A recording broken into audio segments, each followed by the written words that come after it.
My name is Dan, and this is a warning. A confession. A desperate attempt to etch the truth into a world that feels sanitized and safe, so you never make the same mistake we did. It's about the St. Ignatius Wellness Center, a place you've probably seen in a dozen low-budget YouTube videos, all with the same title. Abandoned Asylum, Daredevil Exploration. They're all lies. Or more accurately, they're written by people who got lucky. People who scratched the surface and called it a hole. We decided to dig deeper. We were wrong. It was Leo's idea, of course. Leo, our resident adrenaline junkie and channel founder. Our channel, Urban Echoes, was his baby. We documented forgotten places, giving a voice to the silent, decaying architecture that most people drive past without a second thought. We'd done factories, schools, even a shuttered morgue. We'd gotten spooked by raccoons and our own shadows, but we'd never found anything real. We were getting complacent, arrogant. "This is the one, guys," Leo said, slapping a printed satellite image of St. Ignatius onto our grimy coffee table. "The big one. The one that will put us on the map." I, Dan, was the skeptic, the audio and logistics guy. "It's been done to death, Leo. There are 100 videos of that place." "It's a cliche, no," Leo countered, his eyes gleaming with that manic light I'd come to dread. "They all show the East Wing, the administrative block, the easy stuff. But look here." His finger, calloused from climbing fences, traced a line on the image to a massive, sprawling structure connected to the main building by a long, narrow corridor. The West Wing, the chronic ward. It's not on any public blueprints. The few forums that mention it call it the Labyrinth. Nobody has gotten deep inside and posted the footage. Nobody. Chloe, our researcher and historian, pushed her glasses up her nose. She was the heart of our trio, the one who found the human stories in the decay. The records are spotty. St. Ignatius operated from 1898 to 1972. It was a classic case of out of sight, out of mind. But the West Wing, it was a later addition, built in the 1920s. Rumors suggest it was for patients deemed incorrigible, not just mentally ill, but disruptive. There are whispers of experimental procedures, sensory deprivation, radical isolation therapies. The official cause of closure was funding cuts, but the local legend is that the staff just left one night, locked the doors, and never came back.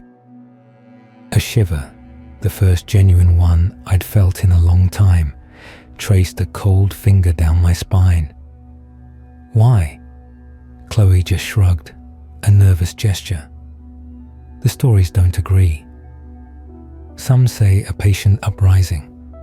Others say something else. Something that made the place unlivable. That should have been our cue to drop it. To stick to rotting elementary schools with cheerful, fading murals. But Leo's enthusiasm was a contagion. The mystery was too potent. We were going. The following Saturday, we found ourselves at the edge of the woods that surrounded St. Ignatius. The main building was a hulking silhouette of Gothic revival arrogance, all jagged spires and boarded-up windows that stared like sightless eyes. The air was cold for early autumn, a damp chill that seeped through my jacket. The woods were unnaturally silent. No birds, no rustle of squirrels, just the whisper of dead leaves under our feet. We found the breach easily enough, a section of the rusted, wrought iron fence pried back by countless explorers before us. Slipping through felt like crossing a threshold, the atmosphere shifting palpably. The air grew heavier, thicker, carrying the scent of wet rot, old dust, and something else. A faint, coppery tang, like old blood. "You getting this, Dan?" Leo whispered, his camera's red light a malevolent eye in the gloom. I nodded, adjusting the sensitive shotgun mic on my recorder. The silence was so profound that the crunch of our own footsteps felt like a desecration. The main entrance was a shattered archway of oak and stained glass. We picked our way through the debris of the lobby. A massive reception desk, its wood splintered and scarred with graffiti, dominated the room. Faded murals of serene landscapes peeled from the walls, their idyllic scenes corrupted by black mold and water stains that looked disturbingly like screaming faces. We moved quickly, following Chloe's directions through the maze of crumbling corridors.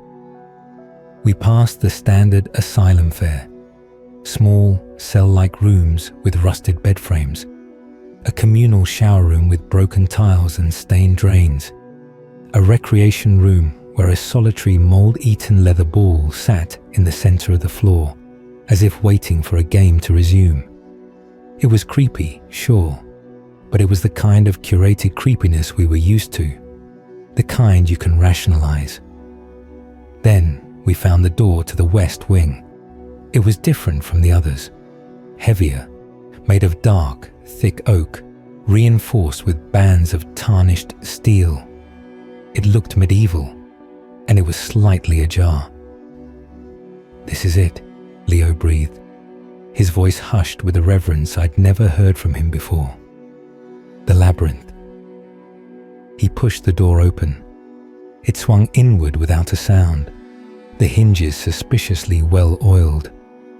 The darkness that lay beyond was absolute, a solid wall of black that seemed to swallow the light from our headlamps.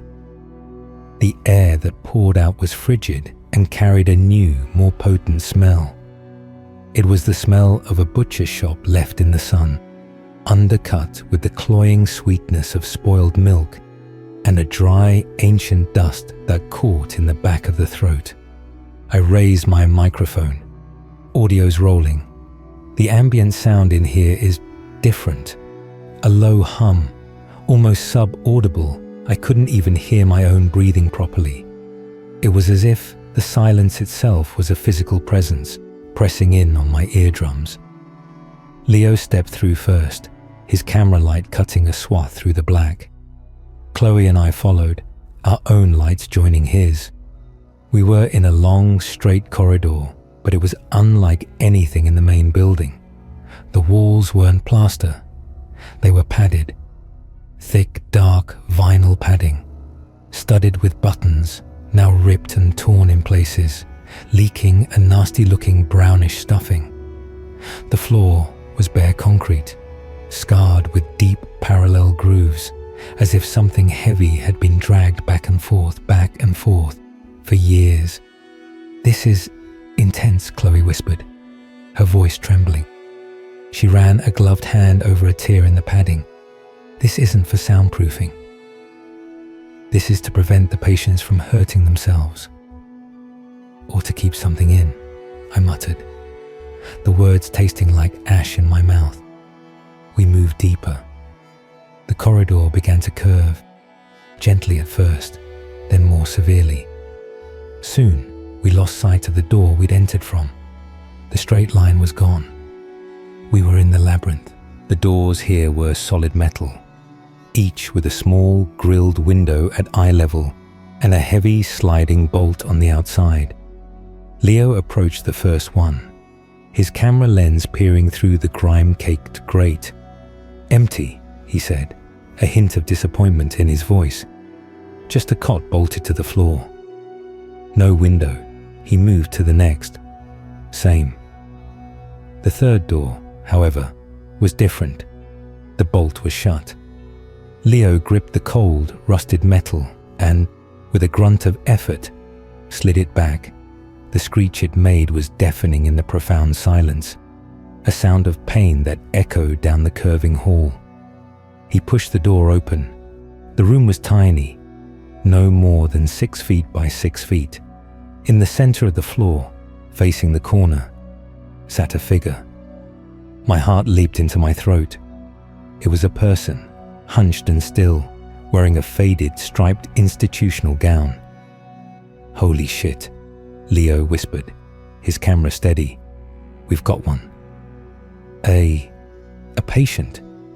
"Leo, don't," Chloe pleaded, her hand on his arm. But Leo was already stepping inside. "Hello, sir, ma'am. We're not here to hurt you." The figure didn't move. The air in the room was colder, the stench of decay stronger. I stayed in the doorway, my microphone pointed, my every instinct screaming at me to run. Leo took another step, reaching out a hand. His fingers were an inch from the figure's shoulder when it deflated. It slumped sideways, the gown collapsing into a pile of rags and a cloud of dust. There was no body inside, just a carefully arranged set of bones, so old and brittle they looked fake. The skull, which had been propped up by the gown's collar, rolled to a stop facing us, its empty sockets staring into the void. Leo jerked back, swearing, "It's a skeleton. Just a skeleton. How long has it been sitting here?" Chloe, her face pale, pointed a shaking finger. "Leo, the door was bolted from the outside."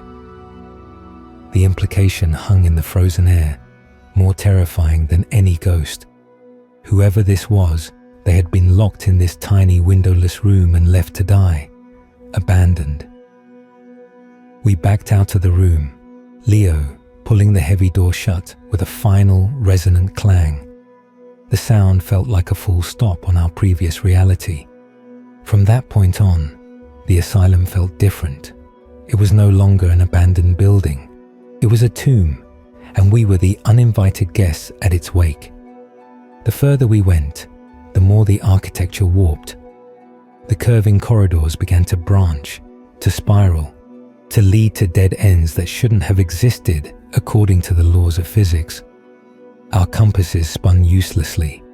The battery on Chloe's laser distance measure died in a flicker of static. And the sounds began. At first, it was just the faint scuttling, which we wrote off as rats. Then came the dragging, a slow, heavy, rhythmic sound, like something being pulled along the padded corridors, always just around the next bend. I'd swing my microphone towards the sound, and it would stop instantly, replaced by that oppressive, humming silence. Then came the whispers. They were layered, overlapping, a chorus of faint, desperate voices that seemed to come from the walls themselves. I heard them most clearly through my headphones, their source impossible to pinpoint. "Can't get out. The angles are wrong. He is listening, so hungry. Do you hear that?" I asked, my voice a dry croak. Leo and Chloe looked at me, their faces blank with fear. "Hear what?" Chloe asked. "The voices." The whispers. Leo shook his head. "Just the wind, man. It's an old building, but there was no wind in here. The air was perfectly, deathly still. The whispers were for me alone, a private hell piped directly into my ears. They were feeding on my role, my sensitivity to sound. They knew I was listening. We found a central chamber, a nightmarish parody of a day room. The walls here weren't padded. They were covered in a strange, spongy, dark material that seemed to absorb the light. In the center of the room was a single, high-backed chair, facing away from us, and on the walls, scrawled in what I desperately hoped was old paint, but feared was not, were words and phrases. "The shape is the patient. Don't let it touch you. ITM, IM, ICS. The staff didn't leave. They are still on duty." Chloe was photographing the writings, her hands shaking so badly the camera clicked rapidly. "This isn't patient graffiti," she stammered. "The phrasing is too coherent. It's a warning." That's when we heard the singing. It was a child's voice, sweet and clear, echoing from a corridor to our left. A nursery rhyme. London Bridge is falling down, falling down, falling down. The sound was so pure, so utterly out of place in this charnel house, that it was more terrifying than any scream. Leo, against all reason, started towards it. "Leo, no!" I grabbed his arm. "It's a kid, Dan, a lost kid," he hissed, pulling away. "We have to help." It was a trap. We all knew it was a trap on some primal level, but the human instinct to respond to a child's voice is powerful. We followed the sound, our lights dancing erratically as we ran. The singing led us down a narrow sloping passageway that ended at another heavy door. This one was modern, stainless steel, and marked hydrotherapy. The singing was coming from inside. Leo didn't hesitate. He shoved the door open. The room was a large, tiled space, dominated by a deep porcelain tub in the center, the kind they used for ice baths. The air was thick with steam, hot and humid, reeking of antiseptic and rust. The tub was full of murky, brownish water, and sitting on the edge of the tub, her back to us, was a little girl in a clean white dress. Her hair was in perfect pigtails. She was kicking her feet, splashing the water, and singing. "My fair lady." "Hey," Leo said softly, his camera still rolling. "Hey, sweetheart. Are you okay? Are you lost?" The girl stopped singing. She stopped kicking. The silence that followed was heavier than any we had experienced. Slowly, with a series of wet, cracking sounds that were not the sounds of a child's joints, she began to turn her head. It rotated too far, a full 180 degrees, until she was looking directly at us over her own shoulder. She had no face. Where her features should have been was a smooth, blank expanse of pale, waxy skin. Leo let out a choked gasp and stumbled back. The thing on the tub raised a hand, a pale, slender limb that seemed to stretch, elongating as it reached for him. The air grew freezing cold. The whispers in my headphones erupted into a cacophony of screaming. "Leo, run!" I screamed. We turned and fled, a blind, panicked sprint back the way we came. But the corridor was different. It was shorter, the angles sharper. The labyrinth was reshaping itself. We skidded to a halt at a four-way junction we didn't recognize. From the passage to our right, we heard the slow, deliberate dragging sound, much closer now. "This way," Chloe yelled, pulling us down the left corridor. We ran until our lungs burned, taking turns at random, our only goal to put distance between us and that thing. We finally collapsed in a small circular room, lined with what looked like metal filing cabinets. We shoved a cabinet in front of the door we'd entered, creating a pathetic barricade, and slumped against the wall, gasping for breath. "What the hell was that?" Leo panted, his face slick with sweat. The bravado was gone, replaced by raw, undiluted terror. "It mimicked," Chloe whispered, hugging her knees. "The writing on the wall, it mimics. It used a child's voice to lure us." I checked my recorder. The audio levels were peaking, a mess of distorted whispers and that low, omnipresent hum. "We need to get out. Now. This place. It's not abandoned. It's occupied. And it's aware of us." We tried to retrace our steps, but it was useless. The labyrinth was actively working against us. Corridors we'd just run down now ended in solid brick walls. Doorways we'd passed through were now seamlessly part of the padded surface. We were being herded. The dragging sound found us again. It was in the corridor outside our little room.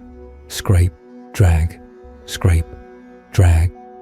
It stopped right outside the door. We held our breath, pressed against the cold metal of the filing cabinets. Then, a soft, polite knocking.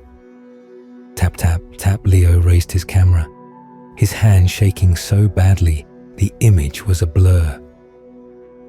I pointed my microphone at the door, the rational part of my brain having long since checked out. A voice spoke from the other side. It was my voice. Dan? Guys, it's me. I found a way out. Come on, open up, it's safe now. My blood ran cold. It was a perfect imitation of my tone, my cadence. But it was coming from the other side of that door, from the thing that dragged itself along the floor. Don't, Chloe mouthed, her eyes wide with horror. The thing outside sighed, a perfect replica of my own exasperated sigh. Okay, have it your way. The dragging sound started again, moving away down the hall. We waited for what felt like an eternity, until the sound faded completely before we dared to move. We pushed the cabinet aside and peered out. The corridor was empty. We moved on, a ragged, terrified group. The phenomena intensified. We saw shadows that moved with purpose, detaching themselves from the walls. We heard our own names called from rooms we'd already checked. The air grew so cold our breath plumed in the beams of our headlamps. Our equipment began to fail. Leo's main camera died. Our flashlights flickered. We were lost, hunted, and running out of hope. We stumbled into a new section of the labyrinth. This one was different. The padding was gone, replaced by smooth, dark stone. The corridors were straighter, and the doors were gone. Instead, there were archways leading into small, circular chambers. In the center of each chamber was a stone slab. Chloe stopped at one of the archways, her light illuminating the slab. Strapped to it, with thick leather restraints, was a skeleton in the tattered remains of a nurse's uniform. The skull was tilted back in a silent scream. "The staff," she breathed. "They didn't leave. They're still on duty." We found more. Orderlies, doctors, all strapped to these altars, their poses suggesting they had struggled until the very end. They hadn't abandoned their posts. They had become permanent fixtures of the asylum's ecosystem, a final ghastly part of the therapy.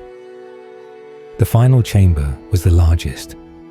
In its center was not a slab, but a massive, intricate chair, a nightmare of leather straps, metal clamps, and archaic electrical components. Wires snaked from it, across the floor and up the walls, connecting to a complex network of rusty pipes and glass conduits that pulsed with a faint, sickly yellow light. This was the heart of St. Ignatius, the source of the hum. And standing beside the chair, its back to us, was a tall, thin figure in a long, stained doctor's coat. Its head was cocked to the side, as if listening. We froze. This was it, the thing, the resident, the reason for all of this. Slowly, it began to turn. There was no rush, no sudden movement. It had all the time in the world. We were in its world. Its face was long and pale, its features stretched and indistinct, like a face seen through warped glass. It had no eyes, just deep, dark sockets that seemed to absorb the light from our failing torches. But its mouth was a wide, lipless gash, stretched into a terrible, patient smile. It didn't speak. The voice came from all around us, a vibration that passed directly into our bones, bypassing our ears. It was the sound of the hum given words. "You are late for your appointment." It took a step towards us. Its legs didn't seem to bend correctly. We broke. There was no plan, no thought, only the primal instinct to flee. We ran blindly, the thing soft, dragging footsteps following us at a leisurely pace. It wasn't running. It knew we couldn't escape. Our headlamps finally died, plunging us into absolute blackness. We ran by feel, our hands scraping against the cold, slimy stone. I could hear Leo and Chloe panting and sobbing somewhere ahead of me, and behind me always the dragging and that smell, the butcher shop sweetness, growing stronger. I tripped. I fell hard, my face smashing against the stone floor. Pain exploded in my nose. I scrambled backwards, my hand slipping in something wet and sticky. My flailing hand hit a metal surface, a door handle. "Here!" I screamed, my voice cracking. "A door!" I wrenched it open. A sliver of grey, pre-dawn light sliced through the darkness. We tumbled through, out into the cold, clean air of the woods. We didn't stop. We ran through the trees, branches whipping at our faces, until we burst out onto the road where our car was parked. We didn't speak on the drive home. We just wept. We thought we had escaped. We were wrong. Leo uploaded the footage the next day. He was obsessed, convinced it would make us famous. The video was a chaotic, terrifying mess. But the morning after he posted it, I got a call from Chloe. Her voice was a thin wire of panic. "Dan, Leo's gone." I went to his apartment. The door was unlocked. His editing suite was a wreck, monitors smashed. His camera was on the floor, the lens shattered, and on his wall, scrawled in what looked like mud or worse, were the words, "The shape is the patient." The police found his body a week later, in the storm drains under the city. The official cause of death was exposure, but the coroner's report noted strange, deep grooves on his legs, as if they had been dragged over rough concrete for miles. Chloe lasted a month longer. She became a recluse, convinced the angles were wrong in her apartment. She said she could hear the dragging in the walls. They found her in her bathroom, having drowned herself in the tub. She left a note with a single phrase, "It's still listening." That was 6 months ago. I am the last one, and I know now that we never truly left St. Ignatius. We carried a piece of it out with us, a seed. The labyrinth is not a place. It's a condition, a sickness of geometry and perception. The hum is in my walls now. I hear it every night, a low, subaudible thrum that vibrates through the floorboards. The whispers have returned, but they're different now. They're not random. They're narrating my life, commenting on my actions. Sometimes they use Leo's voice, sometimes Chloe's, and the dragging. It starts every night around 3 a.m. Scrape, drag, scrape, drag. It starts at the far end of my hallway and gets closer night by night. Last night, it stopped outside my bedroom door. I lay there, paralyzed with fear, waiting for the knock, waiting to hear my own voice call my name. It didn't. It just waited. I could feel it smiling through the wood. It's not in a rush. It has all the time in the world. It's just waiting for my appointment. So this is my confession, my warning. We investigated the abandoned asylum. We were wrong. It was never abandoned. It was waiting, and it's patient. If you watch any video about St. Ignatius, if you see those grainy, shaky shots of the padded walls and the metal doors, know that you are not just a spectator. You're a potential new resident. The labyrinth is always looking to expand. It feeds on attention, on curiosity. It's listening right now. Can you hear it? A low hum, just at the edge of your hearing. Don't listen too closely. It might realize you're listening back.